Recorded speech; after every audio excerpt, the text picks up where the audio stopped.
All right, guys, what's going on? Welcome back to the Everything College Football Podcast. Today we're going to be looking at Week 5, the weekday games on Thursday and Friday. It's only 4 games. That's a pretty interesting slate. Really can't wait to watch these games. Overall, Week 5 is absolutely loaded. We'll have content all week on the games. So much to get into. But today we're going to focus on these games solely. Thursday, September 30th, 7:30 Eastern Time on ESPN. For the third straight year, the Miami Hurricanes will host the Virginia Cavaliers. I'm not sure why, because every other year they've alternated until recently. So if anyone can explain to me why the Hurricanes are hosting Virginia for the third straight year, please explain it to me because I don't understand it. But Virginia does come to Miami as a 4-point dog. Derek King, he's out. I'm not sure how long he's going to be out for. Seems like it's going to be a while. So it looks like Tyler Van Dyke, he's going to get the start at quarterback. I think he had, 230 yards, 3 touchdowns against Central Connecticut, whoever they played on Saturday. So he looked good. Not much, though. They didn't play anybody, so he's very limited in experience. He's got a strong arm, though. Some solid mobility. I don't really know much about him personally. Jake Garcia is right there to back him up if something happens to Van Dyke. So one thing he needs to do, though, take advantage of off coverage. Charleston Rambo, Keyshawn Smith, and Mike Harley, plenty capable receivers.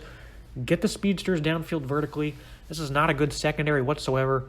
Last week, they had guys running wide open. They don't have a pass rush at all. And in 2 ACC games, they have only 1 sack. So they're not going to have much of a threat of a pass rush, especially with Zion Nelson at left tackle. Not a good secondary whatsoever. And Van Dyke, he just has to make good decisions, you know what I mean? Find that soft zone, try to make plays in it.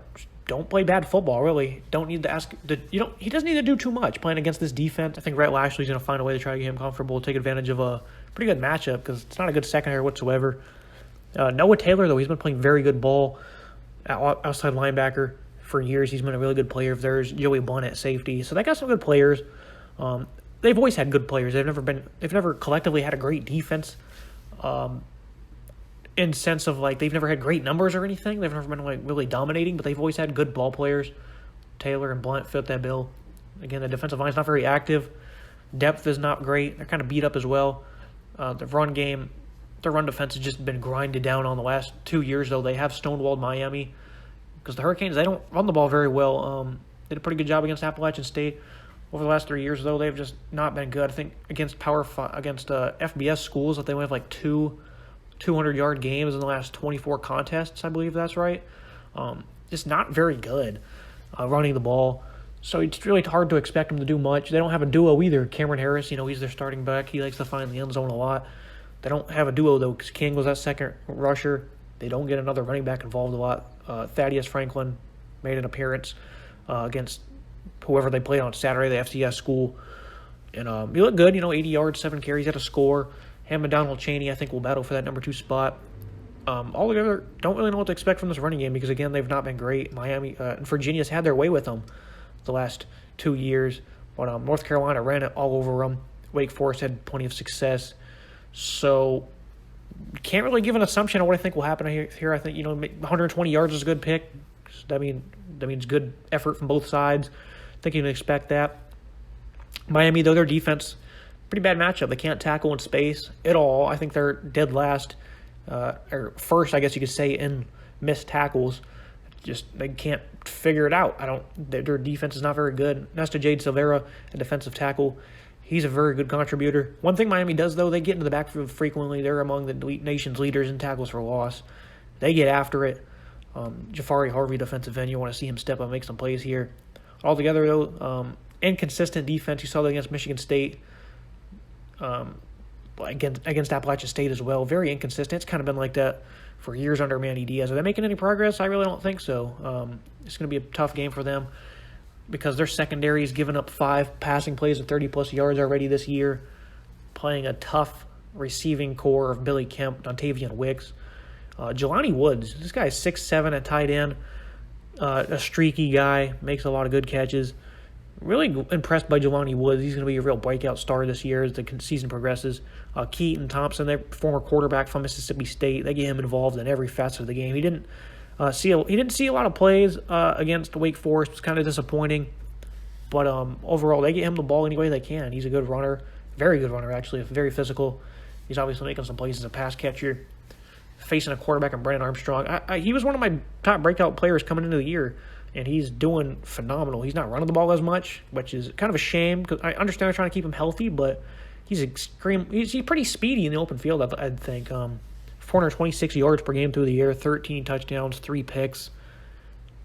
He's been so good through the air. He's got a nice group of receivers that are reliable. Wicks, what's the average? Like 16 yards per catch or something. Very good. I've picked Miami each of the last 2 weeks to win. Not just to win, but win convincingly because I had a lot of faith in this football team, but it's kind of running out. I figured they'd be able to put some distance between them and these other teams. They played good football teams, but being at home, with the talent they have, I figured they'd be able to go out there and make a statement. It doesn't seem like that statement game's ever going to come.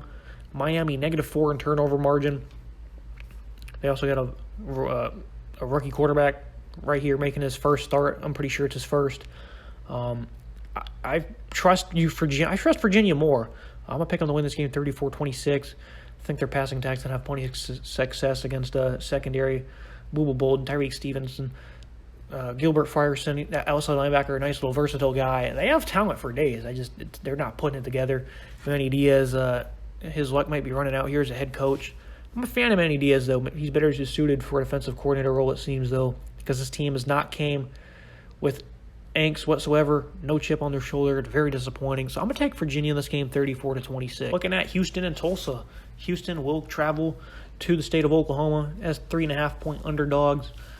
Tulsa's defense, they're allowing 5.6 yards per play, over 30 points per game, but they have allowed less than 400 yards in all 3 games other than Ohio State.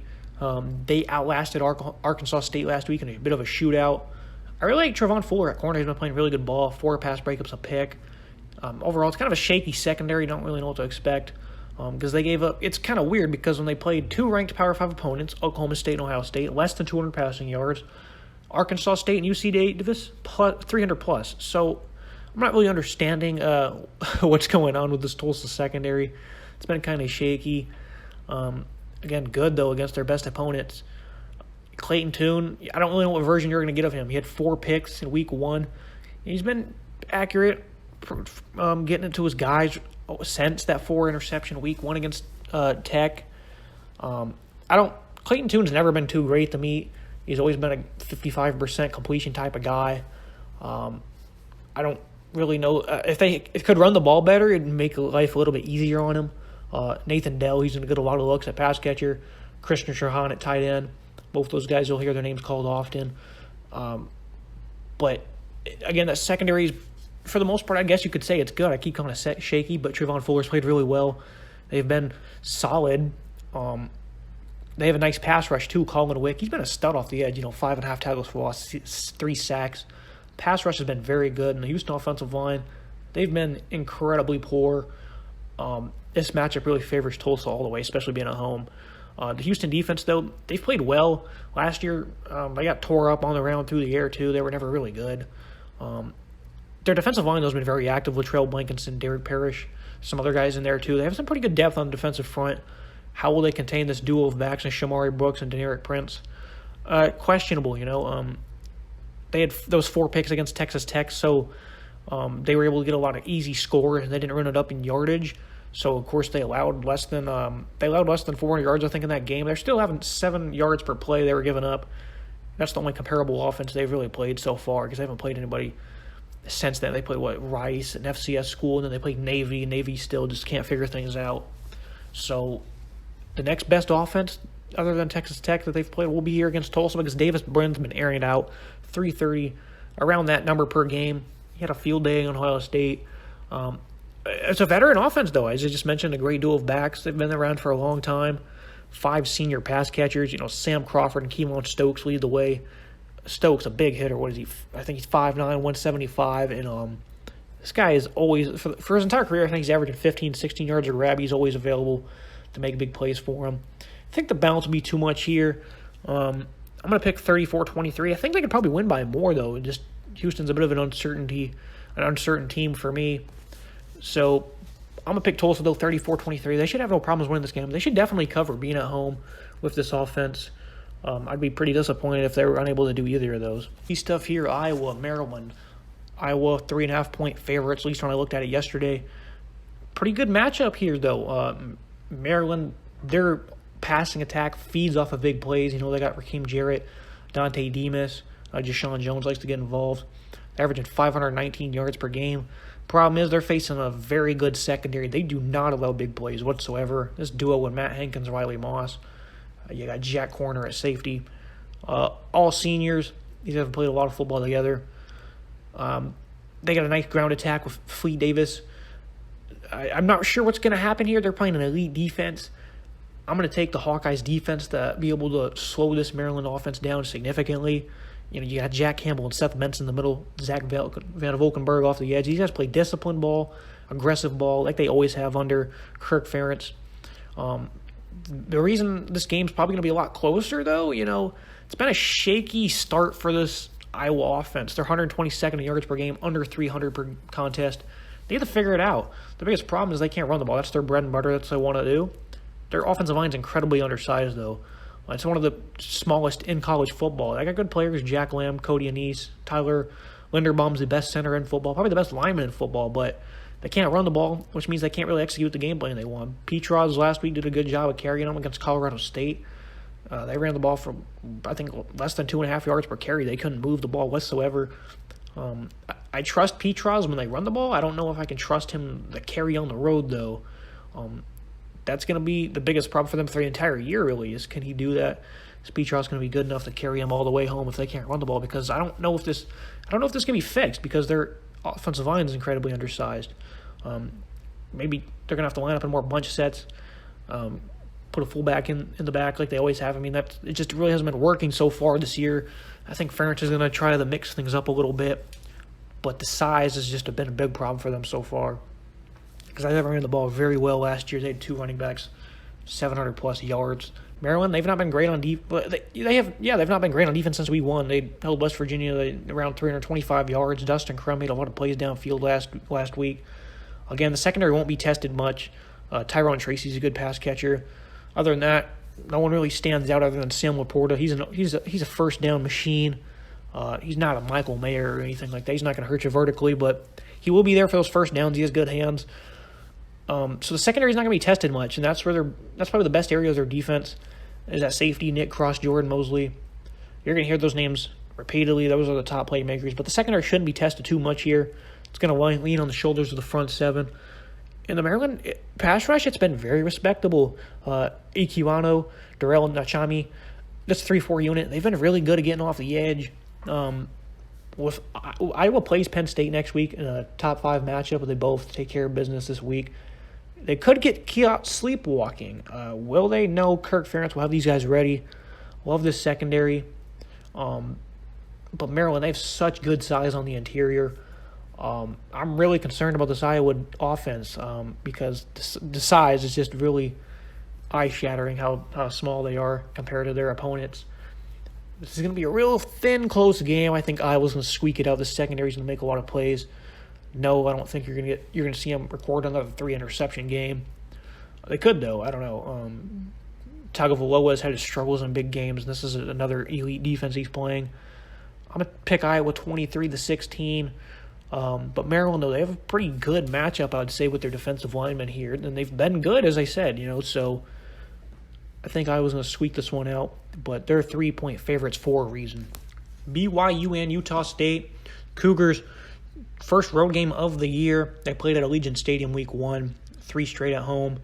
8.5, 9-point favorites, somewhere in that area as they go on the road.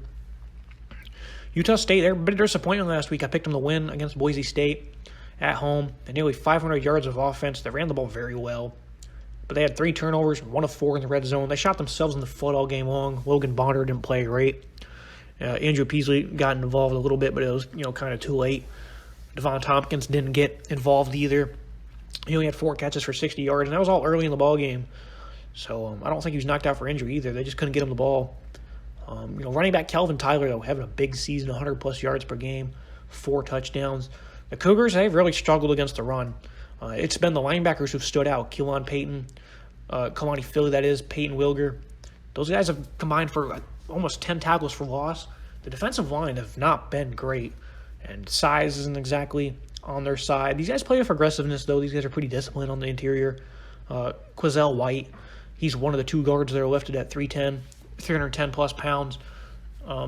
Utah State, so they have a solid little size advantage at BYU. One of their starting nose tackles is 265. So that could be something to look out for. Running the ball well for BYU with Jaron Hall, Tyler O'Leary. But again, this is the first road start for Jaron Hall. They've had success versus this defense, 430 running.